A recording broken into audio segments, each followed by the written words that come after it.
എല്ലാവർക്കും നമ്മുടെ ചാനലിലേക്ക് സ്വാഗതം. ഇന്ന് നമ്മൾ മുട്ടയൊന്നും ചേർക്കാതെ തന്നെ നല്ല ക്രീമി ആയിട്ടുള്ള മയോണൈസ് തയ്യാറാക്കുന്നതാണ് ചെയ്യുന്നത്. ആരെങ്കിലും നമ്മുടെ ചാനലിലേക്ക് ആദ്യമായിട്ട് വന്നിട്ടുണ്ടെങ്കിൽ ഒന്ന് ചാനൽ സബ്സ്ക്രൈബ് ചെയ്യാൻ മറക്കല്ലേ. അപ്പോൾ നമുക്ക് മയോണൈസ് റെഡിയാക്കാൻ വേണ്ടിയിട്ട് ഞാൻ മിക്സിയുടെ ചെറിയ ജാറ് നന്നായി കഴുകി തുടച്ച് വെച്ചിട്ടുണ്ട്, വെള്ളത്തിൻ്റെ അംശമൊന്നും ഇല്ലാതെ.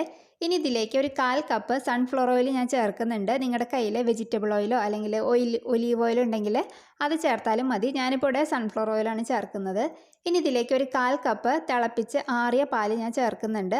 അപ്പോൾ നിങ്ങളുടെ കയ്യിൽ തണുത്ത പാല്, ഫ്രിഡ്ജിലിരിക്കുന്ന പാലാണെന്നുണ്ടെങ്കിൽ അതിൻ്റെ തണുപ്പ് കംപ്ലീറ്റ് പോയതിന് ശേഷം വേണം ഇതിലേക്ക് ചേർക്കാൻ. അതേപോലെ തിളപ്പിച്ച പാലാണെന്നുണ്ടെങ്കിൽ അതിൻ്റെ ചൂട് കംപ്ലീറ്റ് പോയതിന് ശേഷം വേണം ഇതിലേക്ക് ചേർക്കാൻ. അപ്പോൾ രണ്ടും ഈക്വൽ എമൗണ്ടാണ് നമ്മൾ എടുക്കുന്നത്. 1/4 കപ്പ് പാലിന് 1/4 കപ്പ് ഓയിൽ. അപ്പോൾ നിങ്ങൾക്ക് എത്രയാണോ ക്വാണ്ടിറ്റി വേണ്ടത് അതിനനുസരിച്ചിട്ട് എടുക്കാം കേട്ടോ. രണ്ടും സെയിം എമൗണ്ട് എടുക്കുക. ഇനി ഇതിലേക്ക് ഒരല്ലി വെളുത്തുള്ളി ഞാൻ ഇതേപോലെ സ്ലിറ്റ് ചെയ്തിട്ട് കൊടുക്കുന്നുണ്ട്. അപ്പോൾ ഇത് നിങ്ങൾക്ക് വേണമെന്നുണ്ടെങ്കിൽ മാത്രം ചേർത്താൽ മതി. ഇതൊക്കെ ചേർക്കുമ്പോൾ നല്ലൊരു ഫ്ലേവർ ഉണ്ടാകും നമ്മുടെ മയോണൈസിന്. ഇനി ഇതിലേക്ക് നമുക്ക് കുറച്ച് ഉപ്പ് ചേർക്കാം. ഇനി ഇതിലേക്ക് ഒരു 1/4 ടീസ്പൂണോളം വിനാഗിരി, വൈറ്റ് വിനാഗിരി ഞാൻ ചേർക്കുന്നുണ്ട്. അപ്പോൾ നിങ്ങൾക്ക് ഇതിന് പകരം വേണമെന്നുണ്ടെങ്കിൽ നാരങ്ങ നീര് ചേർത്താലും മതി.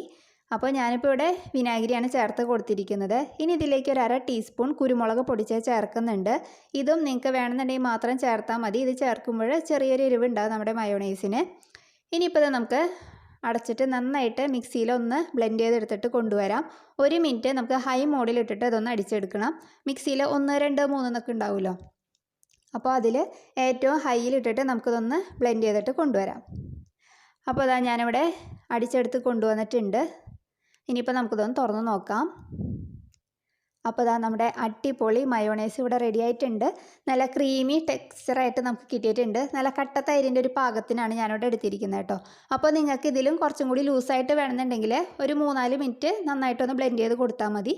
ഞാനിപ്പോൾ ഇതേപോലത്തെ ടെക്സ്ചറിലാണ് എടുക്കുന്നത്. അപ്പോൾ ഇത് നിങ്ങൾക്ക് ഫ്രഞ്ച് ഫ്രൈസിൻ്റെ കൂടെ അല്ലെങ്കിൽ പൊട്ടാറ്റോ ചിപ്സ്, വെഡ്ജസ് അതിൻ്റെ കൂടെ ഡിപ്പായിട്ട് കുട്ടികൾക്ക് കൊടുക്കാവുന്നതാണ്.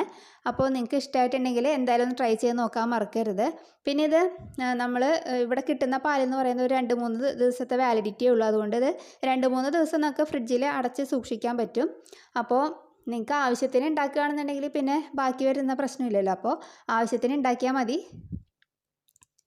അപ്പോൾ നിങ്ങൾ പുറത്തുനിന്നൊക്കെ വാങ്ങുന്നതിൽ അവർ പ്രിസർവേറ്റീവ്സ് ഒക്കെ ചേർക്കുന്നതുകൊണ്ടാണ് ഒരു വർഷമൊക്കെ വാലിഡിറ്റി ഉണ്ടാവണത്.